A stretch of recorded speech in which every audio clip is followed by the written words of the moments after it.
Mawawala sa uso ang pagbabayad ng utang na loob sa kapwa mo, lalo na sa ating mga Pilipino.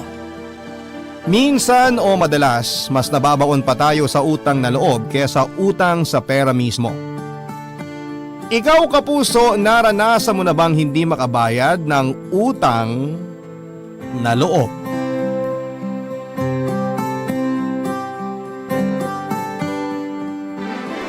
Dear Papa Dudut, sabi ng iba, walang abusado kung walang magpapaabuso.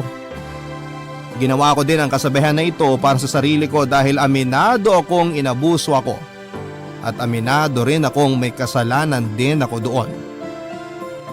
Ako nga pala si Troy, 35 years old, wala pang isang taon mula nang naganap ang ikukwento ko sa inyo tungkol sa amin ng 40 anyos kong kuya na si Goyo. Bagay nga siguro sa kanyang pangalan niya, naisip ko lang. Lagi kasi niya akong nagogoyo noon para tulungan siya sa mga pasanin niya sa buhay. Pareho na kaming pamilyado at may mga responsibilidad na sa buhay, pero mas pinili ni kuya na idagdag ang sarili niya sa mga obligasyon ko. Hindi ko nakasanayang tumanggi kapag hinihingan ako ng tulong ng mga mahal ko sa buhay. Lalo na si Kuya Goyo. Kaya siguro panay noon ang lapit niya sa akin dahil alam niya ang kahinaan kong yon. Inabuso niya ang pagiging mahina ko sa aspetong yon at patuloy na sinasahod ng mga kamay niya sa akin sa tuwing alam niyang may maibabahagi ako sa kanya. Ang naaalala kong nagpabago ng buhay naming magkapatid ay noong nilapitan niya ako para tulungan siyang makahanap ng trabaho rito sa Maynila. Wala siyang pasabing nagtungo sa bahay naming mag-asawa, Papa Dudut. Nagulat na lamang ako nang madatnang ko siyang kampanting nakaupo sa sala namin. Tiningnan ako ng aking asawa, si Charlene, bago siya nagpaalam para pumasok sa kwarto namin. Iniwan kami ni Charlene sa sala para makapag-usap na magkapatid. May hinala na ako sa kung anuman ang dahilan ng pagpunta ng kapatid ko sa bahay. Hinintay ko na lamang na kumpirmahin niya yon kapag nagsalita na siya. Marami muna siyang naging kwento para mapaikot ako. Kabado na ako noon at halos hindi ko na maintindihan ang mga sinasabi niya dahil tumatakbo na sa isipan ko ang mga posibleng tulong na gusto niyang hilingin sa akin. Noong medyo nakapag-ipon na siya ng lakas ng loob ay sa kanya sinabi ang totoong intensyon niya sa pagpunta sa Maynila. Sa huli ko lang din napansin na meron pala siyang dalang malaking bag na hula ko noon mga damit at sapatos niya. Mas lalo akong kinabahan dahil nakumpirma nga ang isa sa mga hinala ko sa pagluwas niya sa Maynila.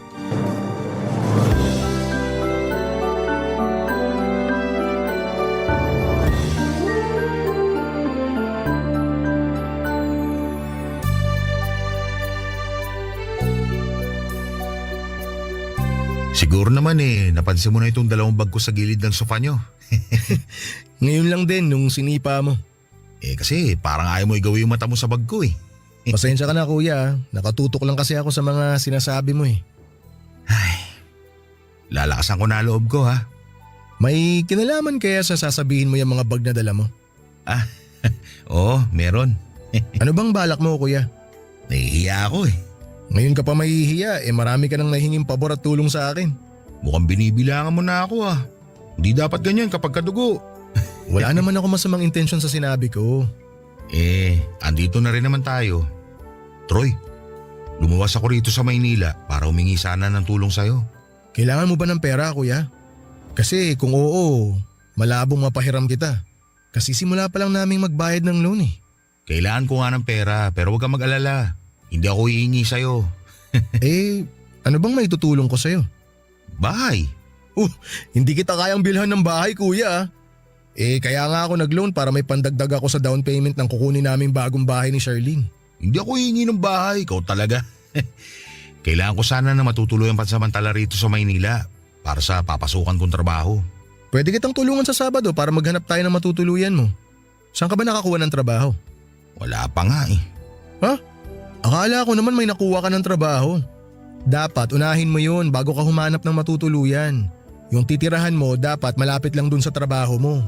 Yun nga rin ang naisip ko eh. O paano yan? Gusto ko sana na kung pwede.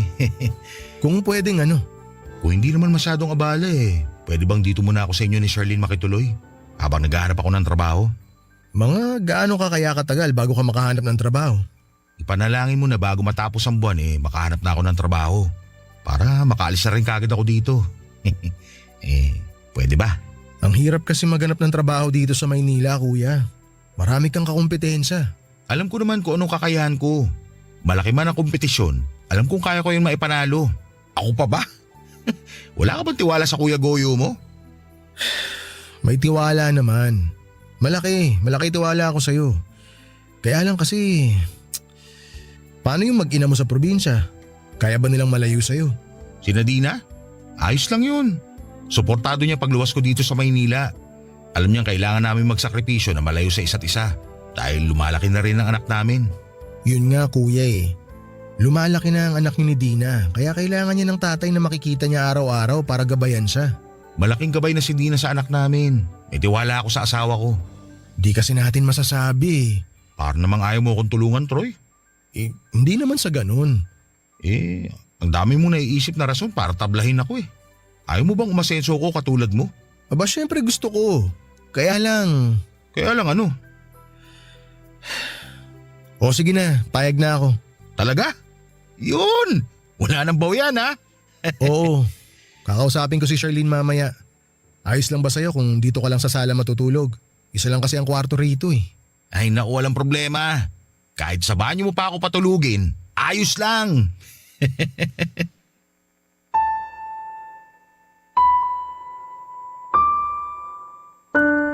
Nakita ko kung gaano kasaya si Kuya noong pumayag akong makituloy muna siya pansamantala sa bahay namin ni Charlene. Wala na naman akong nagawa, Papa Dudut.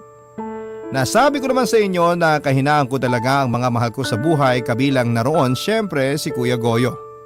Walang palya ang paghingi niya noon ng tulong sa akin. Malaki pa nga ang utang niya sa akin na hindi ko sinabi kay Charlene dahil siguradong pag-aawayan naming mag-asawa. Hindi ko na siningil pa si Kuya sa mga inutang niya dahil alam kong wala siyang kakayanan para bayaran ako. Palipat-lipat din kasi noon ang trabaho si Kuya sa probinsya, pinakamatagal na siguro niyang naging trabaho ay yung pagbabantay ng maliit na warehouse sa amin. Inabot siya ng 10 buwan bago siya tinanggal dahil nakahanap na raw ng bagong magbabantay sa warehouse. Naalala ko na ng mga sandaling yon, ang galit niya nang malaman niyang tinanggal siya para ipagpalit sa mas bata. Sinubukan niyang pagwalaan ng boss niya pero pinigilan ko siya, Papa Dudut. Sinabi ko na makakahanap pa siya ng bagong trabaho at inabutan ko siya ng 2,000 para makapagsimula siyang muli. Hindi siya kagad nakahanap ng trabaho kaya napilitan akong pautangin siyang muli. Halos hindi natapos ang pagpapautang ko sa kanya, Papa Dudut. Mabuti na lamang at nakapasok siya ng trabaho sa palengke kaya nahinto na ang pag-utang niya. Yun nga lang, Papa Dudut, natanggal din siya sa trabaho niya sa palengke kaya naisipan na niyang lumuwas ng Maynila. Hindi man lang niya itinawag sa akin ang mga nangyari. Ginulat na lang niya ako sa pagdating niya. Wala akong naisip na matinding dahilan para makahindi sa kanya dahil nakonsensya naman ako kung hindi ko siya tutulungan. Pamilyado rin naman akong tao kaya alam ko noon na kailangan ni Kuya Goyo na mabuhay ang kanyang mag-ina dahil siya na lamang din ang inaasahan sa kanila. Naawa ko sa kanya kaya siguro lagi niya akong napapapayag sa mga hiling o pabor niya. Papa Dudut, noong gabi ay kinausap ko na si Charlene sa naging desisyon kong kupkupin muna si Kuya pansamantala habang naghahanap siya ng trabaho. Natakot ako sa magiging reaksyon ni Charlene lalo't nag-decide ako nang hindi man lang siya kinukonsulta. Nasa kwarto na kami noon at handa na para magpahinga. Nakaharap siya sa salamin habang sinusuklay ang buhok niyang abot hanggang balikat. Pinagbasdan ko siya at hinintay na matapos ang ginagawa niya bago ko binuksan ang aking bibig para sabihin sa kanyang nangyari sa pag-uusap namin ni Kuya Goyo.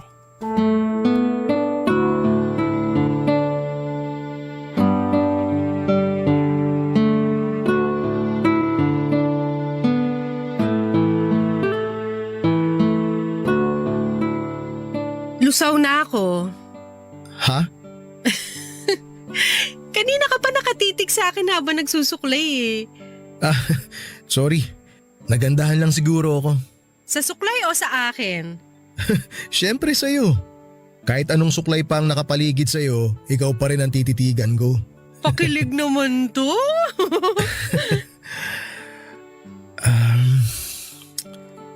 Charlene, Nako, mukhang may kailangan ka.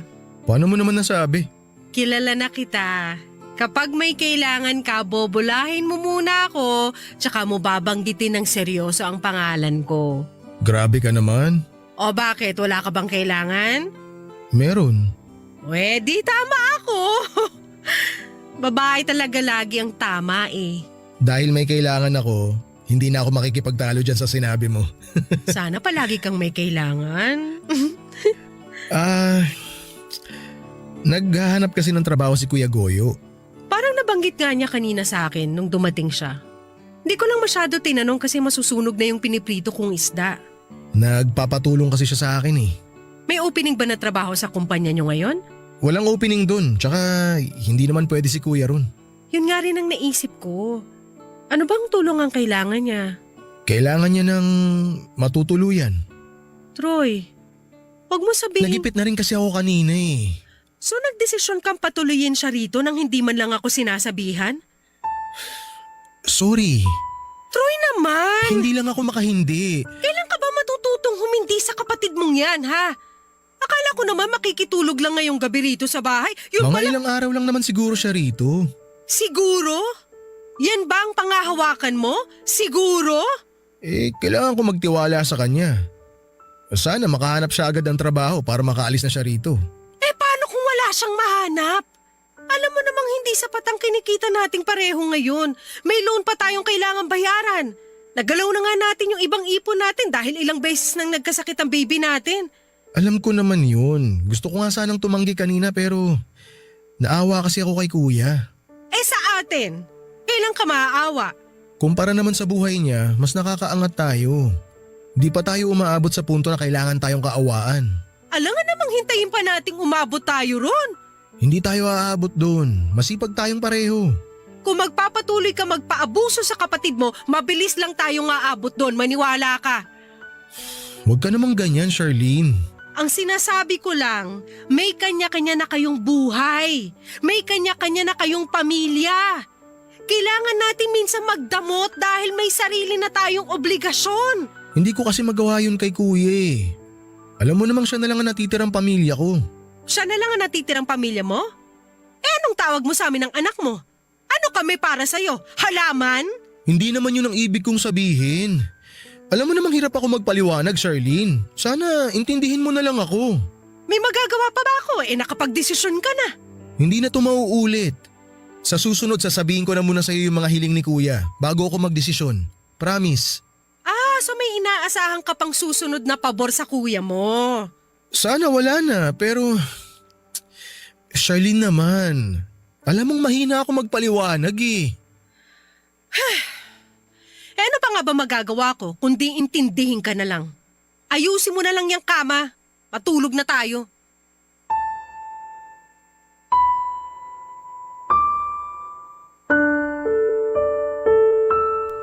Papadudo, tinalikuran ako ni Charlene habang nakahiga kami sa kama. Alam ko noon na masama pa rin ang loob niya pero wala na siyang magawa, Papadudot. Nahiya ako sa asawa ko dahil dagdag pasanin na naman sa bayarin namin si Kuya Goyo. Mas malaki ang ambag noon ni Charlene sa mga bayarin namin sa bahay kesa sa akin. Dahil mas maganda ang pinagkakakitaan niya. Kaya naman talagang dinalangin ko na sana'y makahanap kaagad ng trabaho si Kuya Goyo. Hindi na ako nakatulog pa kaya mas pinili kong magbukas ng Facebook. Baka sakaling may matisod akong trabaho para kay Kuya. Nabigo ako sa paghahanap kaya nahiga na lamang akong muli, Papa Dudut. Sa pagpikit ko ay nahila agad ako ng antok. Nakatulog ako kaagad at nakapaglakbay na ang utak ko sa mundo ng mga panaginip.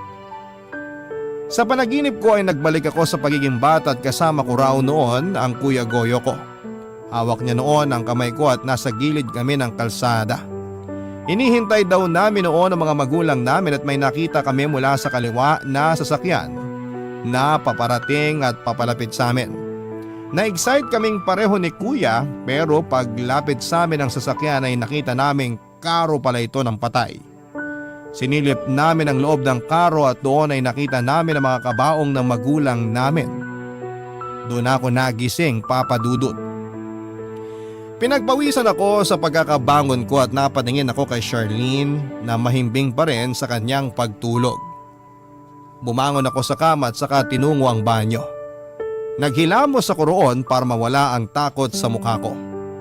Napatingin ako sa salamin sa banyo at doon ay biglang nanumbalik lahat ng alaala ko noong namatay ang mga magulang namin ni Kuya Goyo noong bata pa lamang kami. Namilit akong magpabili ng laruan sa mga magulang ko sa palengke at doon ay naganap ang trahedyang nagwasak sa pamilya namin. Nagkaroon ng barilan sa pagitan ng mga armadong kalalakihan at mga pulis sa palengke kung saan ay andon ang mga magulang namin. Napatay ng mga armadong lalaki ang mga magulang namin, Papa Dudut. Mula noon ay kami na lamang ni Kuya ang naging magkasama sa buhay. Palipat-lipat kami noon ng tirahan.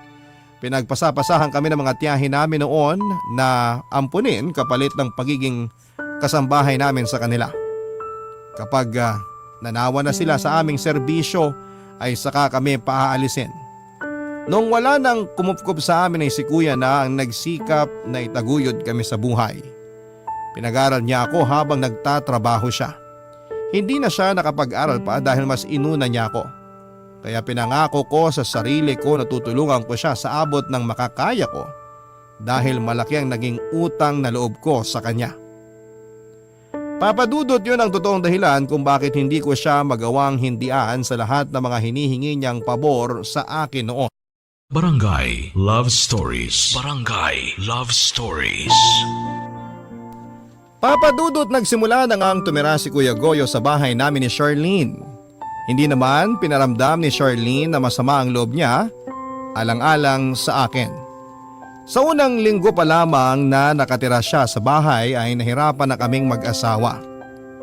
Kami ni Charlene madalas ang nag-a-adjust noon sa pakikisama sa kanya, Papa Dudut. Naging makalat ang sala dahil sa mga gamit niya na sinasabit niya lamang kung saan-saan. Nahiya na tuloy kaming tumanggap ng bisita dahil sa itsura ng sala namin. Nangamoy paa at pawis na rin sa bahay dahil nakakatamarang maligo ni Kuya at di namin masabi ni Charlene sa kanya dahil baka ikasama ng loob niya. Nahiya nga ako kay Charlene dahil siya ang naglilinis ng kalat ni Kuya. Tuwing lumalabas noon si Kuya ay saka nililinis na Charlene ang mga naging kalat niya mula sa sala hanggang sa banyo. Hindi ako nakarinig ng reklamo kay Charlene pero nararamdaman kong hindi siya masaya sa mga nangyayari. Lagi na rin kaming nauubusan noon ng pagkain dahil masibang kumain si Kuya.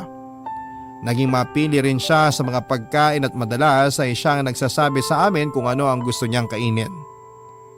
Buti sana kung nag-aambag siya sa amin noon pero ni piso ay hindi kami nakakatanggap sa kanya dahil wala pa naman siyang nahahanap na trabaho.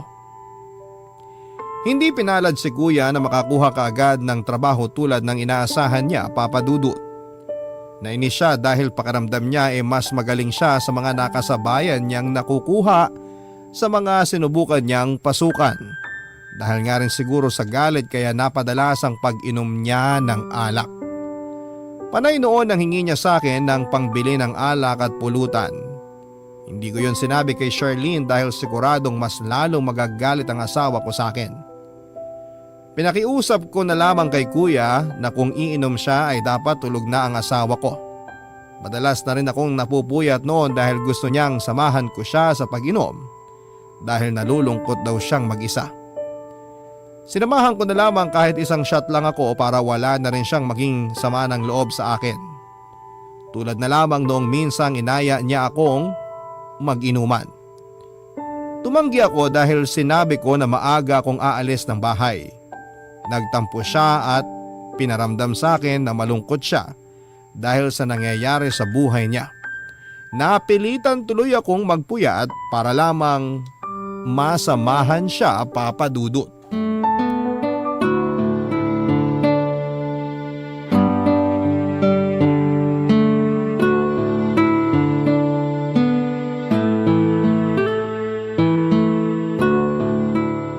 Ang hina mo namang uminom, Troy. Para ang bagito sa inuman eh. Isang shot pa. Baka kasi sumakit ang ulo ko bukas pagising, kuya. Marami akong kailangan asikasuhin sa trabaho kaya maaga akong papasok. Trabaho na naman ang pinoproblema mo. Hayaan mo nga muna yan. Magpasaya na lang tayo ngayon bago pa magising si Charlene. Ay, narinig kaya niya tayo? Maririnig niya tayo kung panay ang taas mo ng boses, kuya. Tsaka bago pa niya tayo marinig, mas maganda kung matutulog na tayo. Ituloy na lang natin ang inuman na to kapag day off ko na. Ay, gusto ko lang naman kasi makatulog eh. Kaya ako umiinom. Eh di matulog ka na. Subukan mo lang pumikit. Di naman kailangan idepende sa alak ang pagtulog. Oh, kukunin ko na tong alak ha, para maitago ko na. Muntik na nga palang makita ni Charlene nung isang gabi yung alak na di mo naubos. Mabuti na lang nahila ko siya palayo sa ref bago pa niya nakita. Kaabanggit mo kay Charlene, lalo ko tuloy namimiss ang asawa ko si Dina. Ay, 30 na rin si Charlene, no? Oo, 30 na nga. Pareha sila ni Dina. Ay, namiss ko tuloy yung pagbubunga nga ng asawa ko kapag may kapalpakan ako. Mula nang lumuwas ako rito sa Maynila biglang nanahimik ang mundo ko. Pero alam mo, bigla ko hinarap yung ingay ng asawa ko. Baka oras na para umuwi ka sa inyo, kuya. Sigurado ako namimiss ka na rin ni Dina. Ay, kung pwede lang eh. Pero nangako ako na hindi ako uuwi hanggat wala akong trabaho. May intindihan naman niya siguro yon. Di naman ganun kadali maghanap ng trabaho dito sa Maynila. Nakapagbitiw na rin ako ng salita. Sabi ko nga, may intindihan ka niya. Ganyan din naman si Charlene nung unang beses na nawalan ako ng trabaho at kinailangan ko maghanap ng bago. Naintindihan niya na di madali humanap ng trabaho sa panahon ngayon kaya sigurado ako na ganun din si Dina kapag sinabi mo sa kanya. Alam ko naman kaya niya ako maintindihan. Pero andun pa rin yung hiya eh. Namimiss ko talaga si Dina. Oo, sakit ng ulo minsan ng mga babae sa buhay natin. Pero kapag nawala naman sila, saka natin hinahanap-hanap. Sana nga magkasama na kayo ni Dina, kuya.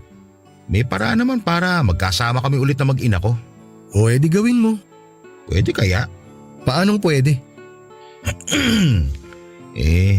Gusto ko sanang paluwasin sila rito sa Maynila eh. Tapos? Nakakahiya man sa'yo, bunso. Pero hihiling sana ulit ako ng pabor. Pabor ulit? Naku, ayan na.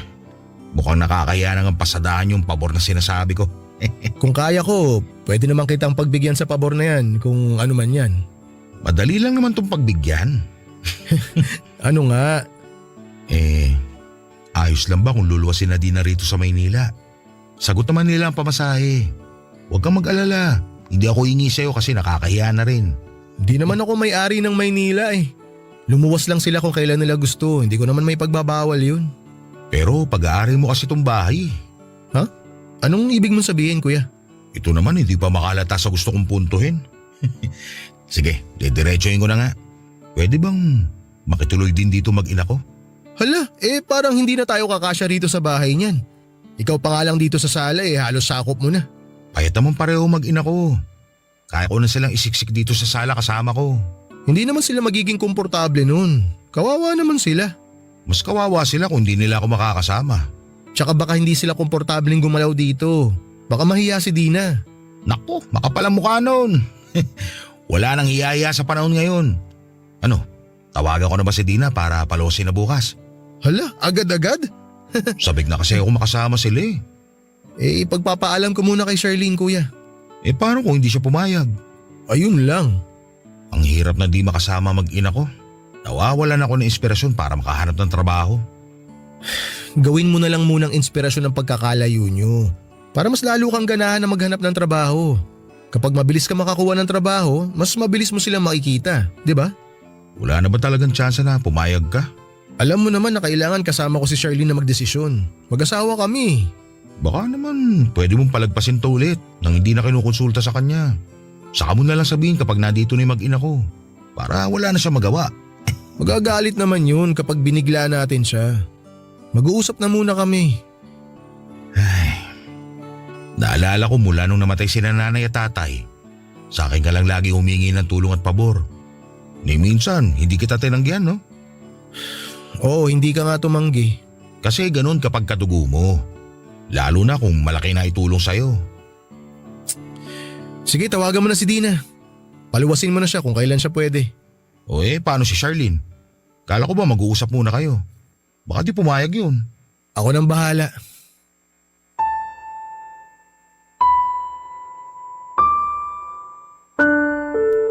Nakapagbitiw na naman ako ng salita at alam kong hindi yon magugustuhan ni Charlene kapag nalaman niya.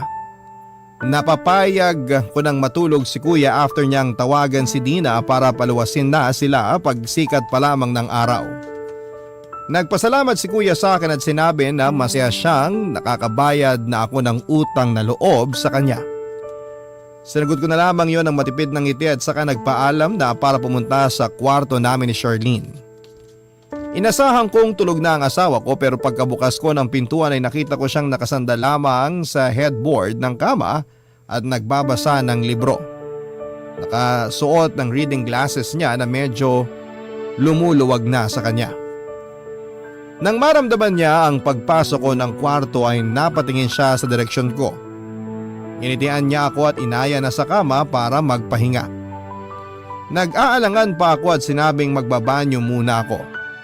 Hindi naman ako naiihi o di kaya naman ay kailangang madaliin ang pagsisipilyo pero nagtagal ako sa banyo para practicein kung paano ko sasabihin kay Charlene na napag-usapan namin ni Kuya Goyo. Noong sa tingin ko ay kaya ko nang harapin si Charlene ay saka ako lumabas ng banyo. Napansin niya na siyempre nagtagal ako sa banyo. Alam niyang kapag nagtutungo ako doon mabilis lamang dahil na liliitan ako sa banyo namin at pakiramdam ko ay hindi ako makahinga. Inaya niya akong muli para tabihan siya. Ibinabana niya ang librong binabasa niya at saka tinanggal ang reading glasses niya. Hinarap niya ako at parang gusto akong lambingin.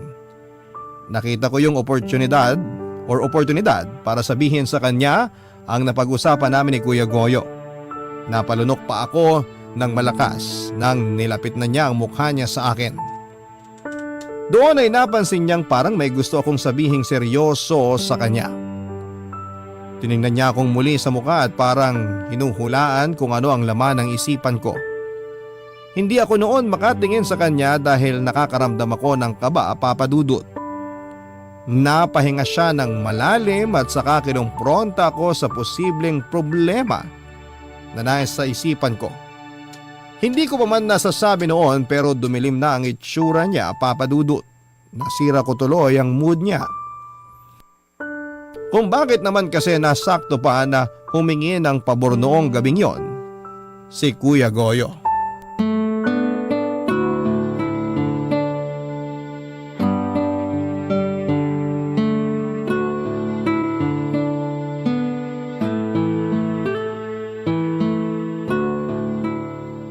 Tapatin mo na ako, Troy.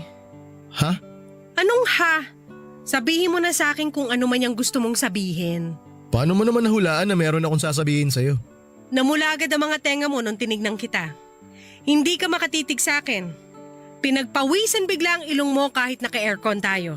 Senyales yan na may bumabagabag sa'yo. Grabe? Ganyan mo na ba ako kakilala? Ang tagal na nating nagsasama. Ang dali mo na lang talagang basahin. Magagalit ka ata kapag sinabi ko eh. Mas magagalit ako kapag hindi mo sinabi ngayon.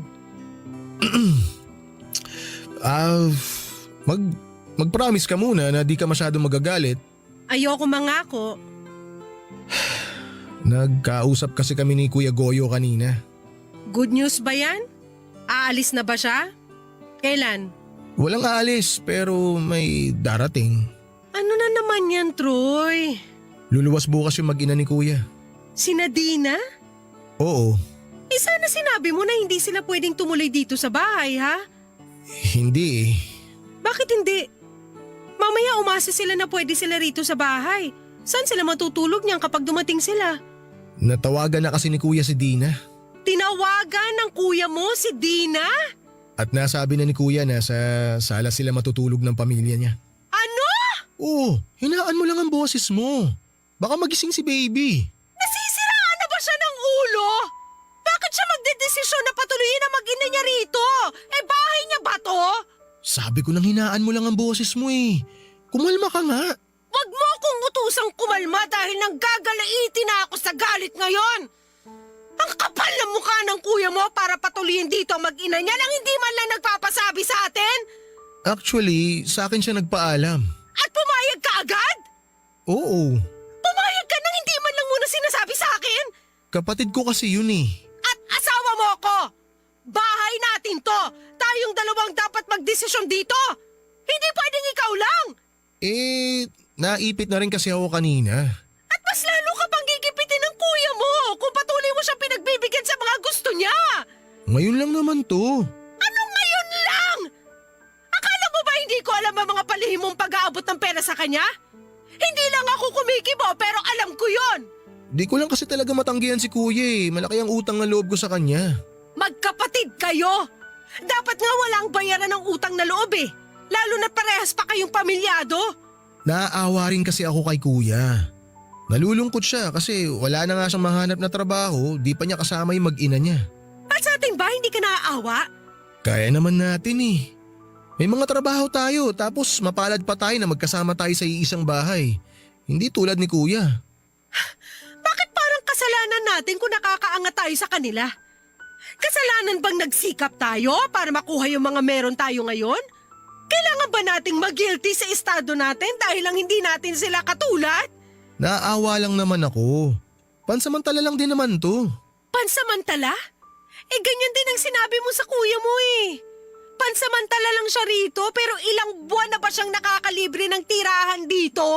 Baka makatulong ang mag-ina niya para maging ganado siya sa paghahanap ng trabaho. Ako, kailan kaya ako gaganahan sa sitwasyon natin ngayon? Hindi ko na maayos ang pagbabudget para sa atin ng kuya mo tapos magdadagdag pa ng panibagong papalamunin? Hindi naman sila basta-basta palamunin, Charlene. Pamilya ko pa rin sila. Pamilya mo rin kami ng anak mo, Troy! Isipin mo muna ang kapakanan namin bago ang iba! Pwede bang hayaan mo na? Nakapagdesisyon na ako eh. Gagawa na lang ako ng paraan para makaraos tayong lahat. Hindi ko pwedeng pabayaan na lang ang kapatid ko. Dahil nung mga bata pa kami at ako ang nangangailangan, di niya ako pinabayaan. Papadudot yun ang unang beses na nasigawan ko ng ganon si Charlene. Kilala ako bilang kalmadong tao pero napuno na rin kasi ako sa mga nangyayari. Mali ko na sinigawan ko ng ganon si Charlene dahil hindi rin naman niya alam ang tunay na dahilan kung bakit patuloy ako sa pagtulong sa Kuya Goyo ko. In-explain ko naman yon sa kanya at tinanggap niya ang mga sinabi ko pero alam kong masama pa rin ang loob niya dahil sinigawan ko siya. Nakonsensya ako at humingi ng sorry sa mga nagawa ko, Papa Dudut. Tumango lamang siya noon at saka sinabing magpahinga na. Pinuntahan niya sa crib ang baby namin at nung kontento na siya sa pagkakatulog ng anak namin ay saka naman siya bumalik sa kama. Sinubukan kong halikan siya pero umiwas siya sa akin, Papa Dudut.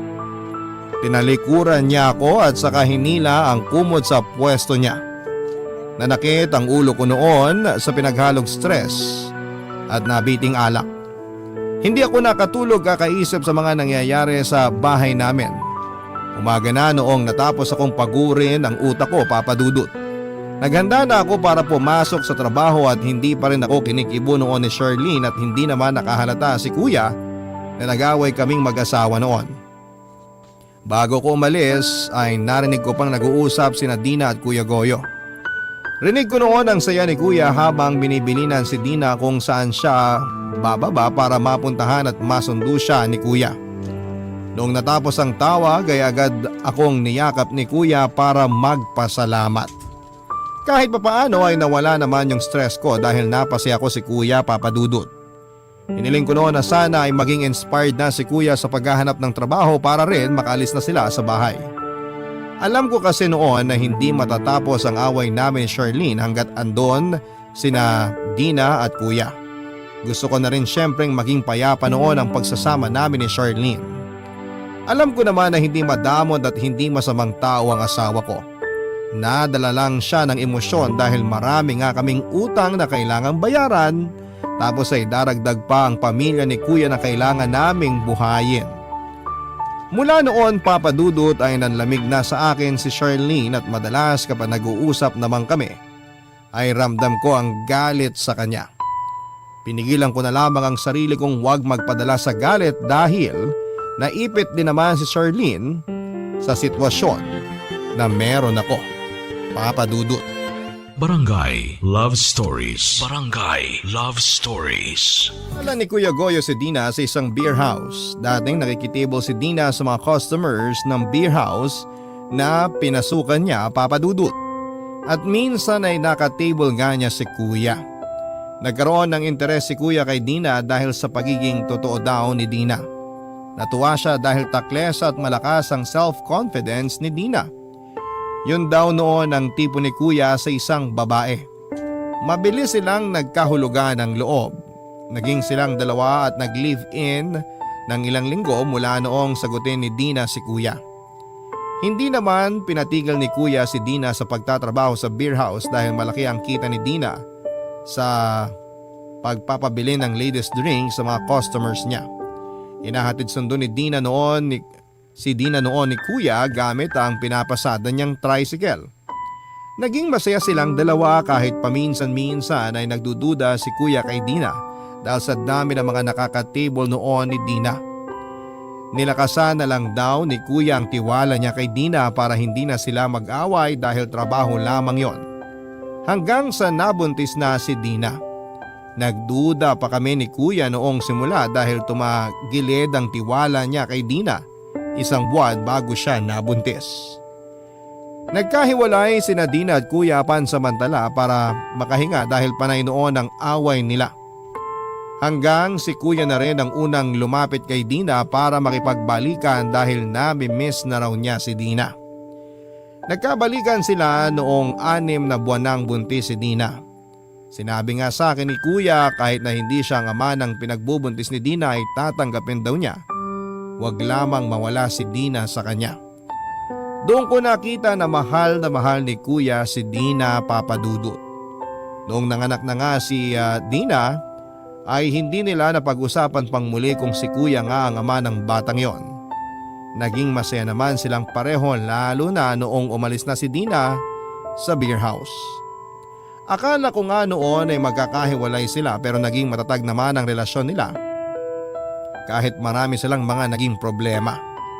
Masyadong na-in-love si Kuya kay Dina at nakita kong muli ang pagmamahalan nilang yon noong tumira na nga sila sa amin. Hindi ko noon makalimutan ang unang beses na nagsabay-sabay kaming kumain. Kakarating lang din noon ni Dina galing sa probinsya at nakatulog na nga ang mga anak namin kaya kumain na kami, Papa Dudut.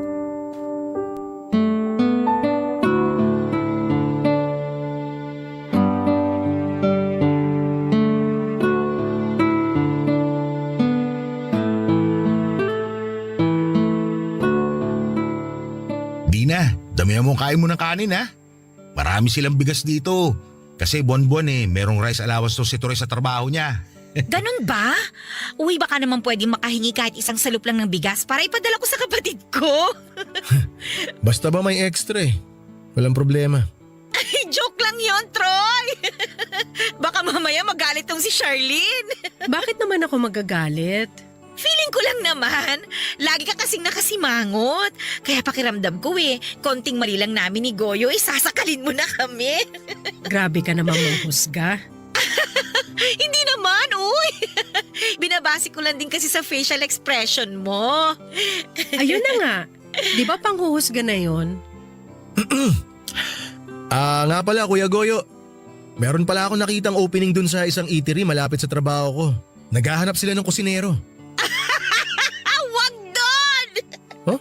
Bakit naman? Hindi naman marunong magluto tong si Goyo. Magpakulo nga lang ng tubig hindi pa niya magawa ng maayos. Magluto pa kaya? Naku, pas ako dyan tol. Itong si Dina magaling magluto. Ay naku, totoo yan! Lasang-lasa ko kung may mali sa niluto. Kahit nga may sipon ako malakas pa rin ang panlasa ko. Ah, talaga? Ay oo, Charlene! Parang itong niluto ni Troy na adobo na sobrahan sa toyo. Dapat mas marami ang nilalagay na suka kaysa sa toyo. O tingnan mo tuloy, ang alat! Ako ang nagluto ng adobo na yan. Hindi si Troy. Ah, ganun ba? Next time, mas marami ng konti ang suka kaysa sa toyo, ha? Tsaka wag masyadong babara ng asukal. Hindi ko na tuloy alam kung adobo pa ba ito o humba. Payo lang naman. Salamat sa payo. You're welcome. Mauna na pala ako sa kwarto. Matutulog ka na? Tatawagan ko lang yung coordinator natin para sa binyag ni baby next year. Ah, sige. Sunod ako sa'yo. Ligpitin ko lang itong mga pinagkainan natin. Salamat. Kuya Goyo, Dina, mauna na muna ako ha. Pasensya kung hindi ako makakasama sa kwentuhan nyo ngayong gabi. Ay, wala yun. Wala ka rin naman masyadong ambag sa dakdakan. Joke!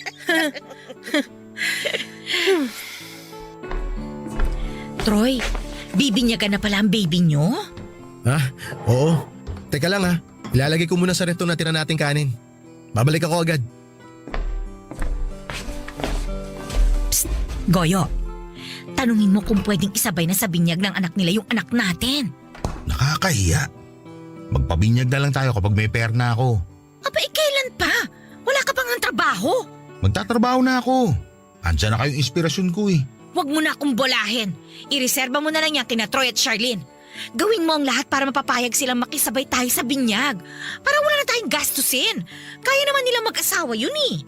Di na naman, nakakahiya na. Makikitira na nga tayo rito ng libre. Sagarin na natin. Minsan lang naman to habang gusto pa nila tayo. Nakakaawa rin naman kasi yung anak natin eh. 4 na taon na pero hindi pa rin siya nabibinyagan. Kailangan yata sa daycare center ng baptismal certificate. Sige ka, di makakapag-aral yung anak natin. Gusto mo ba yon? Siyempre hindi. Kaya nga pagbalik ni Troy, kausapin mo na siya. Ha? Susubukan ko. Tsaka, try mo ring itanong kung pwedeng pahiramin ako ni Charlene ang isusuot ko sa binyag. Medyo may katabaan siya. Pero pwede ko namang paremedyohan yung ipapahiram niya kung papayag siya.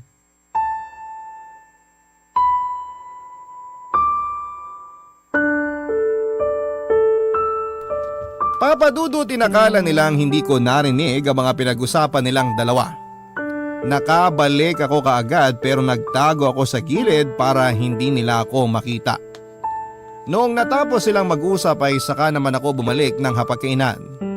Doon naman nagpaalam si Dina para magyosi sa labas. Inisip kong paraan niya lamang yon para makorner ako ni Kuya Goyo. Minadali kong maglinis ng mesa at hindi na muna kinausap si Kuya. Hindi ko siya matignan noon dahil alam kong hinuhuli niya ang tingin ko para masabi niya ang pabor na hihilingin niya sa akin.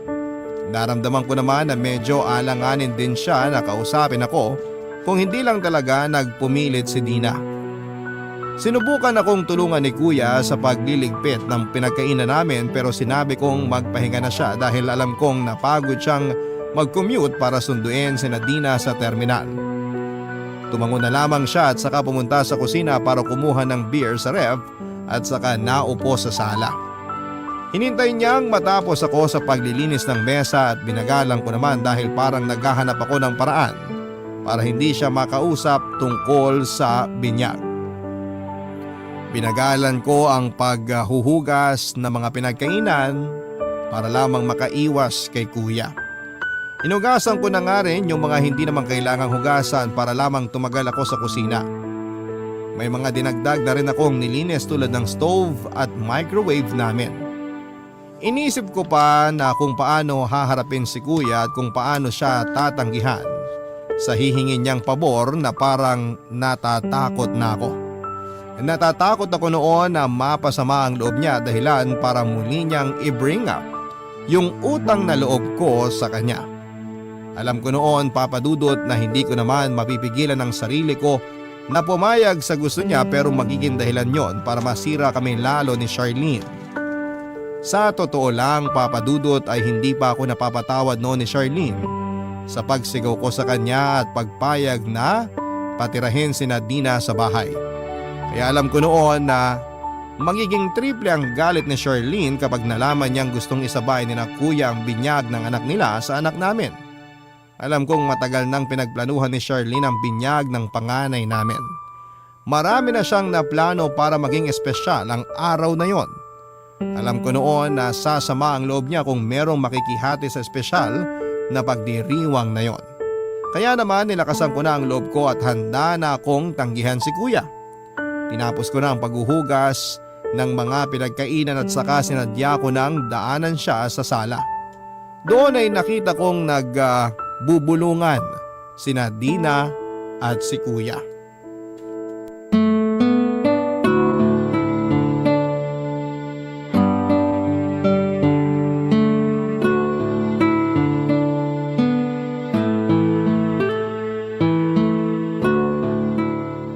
Grabe, parang 2 oras kang naghugas ng plato ah. Nakailang balik na ako sa labas pero hindi ka pa rin tapos. Nilinisan ko na rin kasi yung stove tsaka yung microwave. Nanlilimahid na kasi sa dumi. Yak! Buti nilinisan mo na rin. Nakakairita yung maruming kusina.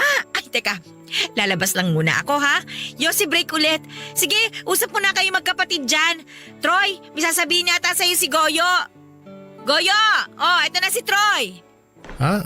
May sasabihin ka, kuya? Oo eh. Ano yun?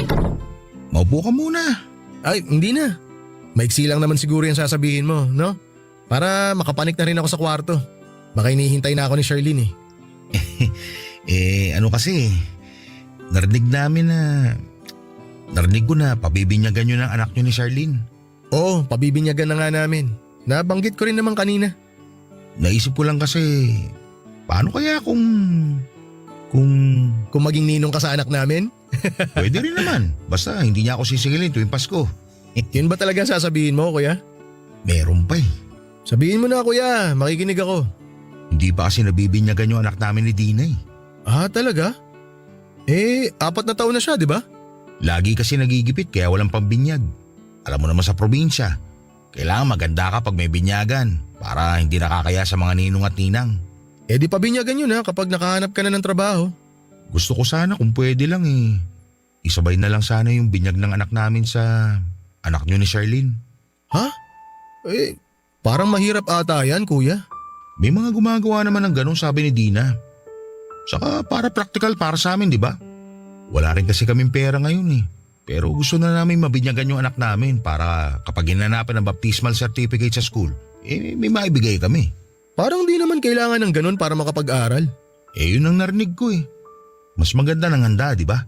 Naku, tagilid tayo dyan, kuya. Siguradong hindi papayag si Charlene. Bakit naman hindi? Ayaw ba niya mabinyagan ng pamangkin nyo? Kawawa naman yung pamangkin yung tumatanda na hindi pa nabibinyagan. Matagal kasing pinagplanuhan ni Charlene tong binyag ng panganay namin eh. Siyempre, first baby namin to kaya todo bigay yung asawa ko. Saka limitado lang yung mga bisita na dadalo kasi gusto namin na mahalagang tao lang sa buhay namin yung pupunta. Wala naman kaming balak magdagdag ng bisita. Kung sino yung mga bisita nyo, yun na rin ang bisita namin. Kahit mga ninong at ninang ng anak nyo, baka pwedeng pasuyo na rin na gawin naming ninong at ninang ng anak namin. Hala, di nyo naman kilala yung mga kinuha naming ninong at ninang. Di kikilalanin namin kapag Pasko na. Saka tiwala kami sa mga ninong at ninang na kukunin nyo. Siguradong maayos ang mga trabaho, kaya makakapagbigay ng malaking aginaldo sa Pasko. Hindi naman yun ang dahilan kung bakit namin sila kinuha para maging ninong at ninang ng anak namin eh. Ang gusto namin, magabayan yung anak namin ng mga taong pinagkakatiwalaan namin lalo na kapag wala kami. Ganon din naman ang gusto ko sa anak namin. Magabayan siya. Sabi mo nga, mapagkakatiwalaan niya mga ninong at ninang ng anak mo. Kaya gusto ko rin ipagkatiwala sa kanilang anak ko. Ewan ko, kuya. Kakausapin ko muna si Charlene. Kung di man siya pumayag, sana irespeto nyo na lang yung gusto niya. Espesyal na araw kasi yun para sa anak namin eh. Unang beses yun na magpapabinyag kami. Huwag mo na lang kaya sabihin kay Charlene. Kausapin mo na lang yung coordinator para isingit kami sa binyag. O kaya yung pare. Kahit kami na yung bahalang kumuha ng sarili naming ninong at ninang para sa anak namin. Pwede na kaya yun? Malabo talaga yan, kuya. Pero pwede ko naman kayong pautangin kahit papano para kung gusto nyong pabinyagan yung anak nyo, pwede nyong gawin sa ibang araw. Paano naman yung handa namin? Hindi naman kailangan ng handa, kuya eh. Ang importante, mabinyagan yung anak nyo. Selebrasyon pa rin yun eh. Kailangan pa rin ng handa siyempre. Saka unang beses din yun na magpapabinyag kami. Gusto rin namin gawing espesyal at memorable parang yun sa inyo. Mas magiging espesyal yun kuya kung solo nyo yung binyag. Mas magiging espesyal yun kapag magkakasama tayong pamilya sa binyag. Matutuwa sigurado ang mga magulang natin kung nasan man sila kapag nakita nila tayo na magkakasama. Basta, kakausapin ko muna si Charlene. Di ko may papangako na papayag siya pero… Sige, kung ano na lang desisyon nyo.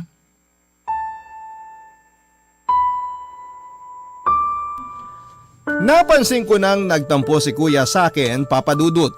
Sinubukan ko siyang kausapin at ipaliwanag muli kung bakit alanganin ang gusto niyang mangyari. Inoferan ko na rin siya ng dagdag na pera para may panggasto sila sa handa pero tinanggihan niya yon dahil gusto niyang sabay ang binyag ng mga anak namin. Napikon na rin ako dahil ginawa ko naman ang lahat ng pwedeng gawin para mabinyagan ang anak nila pero ibang direksyon ang gusto nilang tahakin. Nainis ako dahil parang ang sama kong tao para tanggihan sila sa isang bagay na karapatan naman naming mag-asawa. Noong napansin nga ni kuya na malapit na akong magalit ay bigla niya akong kinonsensya. Bigla niyang sinabi na naaawa siya sa kanyang anak dahil parang natulad daw ang anak niya sa kapalaran niya. Napagkaitan daw ang anak niya tulad niya noong pinili niyang unahin ang mga luho at pangangailangan ko kesa sa kanya. Naiyak pa siya habang binabalikan niya yung mga nagawa niyang sakripisyo para mapaganda ang buhay ko. Aminado po akong natamaan ako sa mga sinabi niya dahil naaalala ko ang lahat ng naitulog niya sa akin. Papadudot ilang buwan na lamang at bibinyagan na ang anak namin ni Charlene. Hindi ko pa rin magawang sabihin ngayon kay Charlene ang napag-usapan namin ni kuya. Nakiusap nga rin ako kay kuya na huwag niya akong madaliin dahil nape-pressure din ako. Naintindihan naman daw niya ako pero ramdam kong umaasa siya ng positive na resulta sa paglapit ko kay Charlene. Alam ko namang hindi papayag si Charlene pero gusto kong subukan, Papa Dudut. Gusto kong ipaliwanag sa asawa ko ang pinanggagalingan ko kung bakit hindi ko matanggihan si kuya. Baka kasi maintindihan niya at pumayag siyang isabay ang binyag ng anak namin at anak ni na kuya at Nina, Papa Dudut. Habang hindi ko pa nga sinasabi kay Charlene ay baka pwedeng makahingi ng tulong sa mga kabarangay natin dyan para makapag-decide na po ako. Hindi ko kasi talaga alam kung ano ang gagawin para akong naiipit sa dalawang bato. Sana ay matulungan niyo po ako. Hanggang dito na lamang po ang aking liham. Maraming salamat po sa pagbasa at pagbigay ng tulong. Ang inyo pong kabarangay forever, Troy. Barangay Love Stories.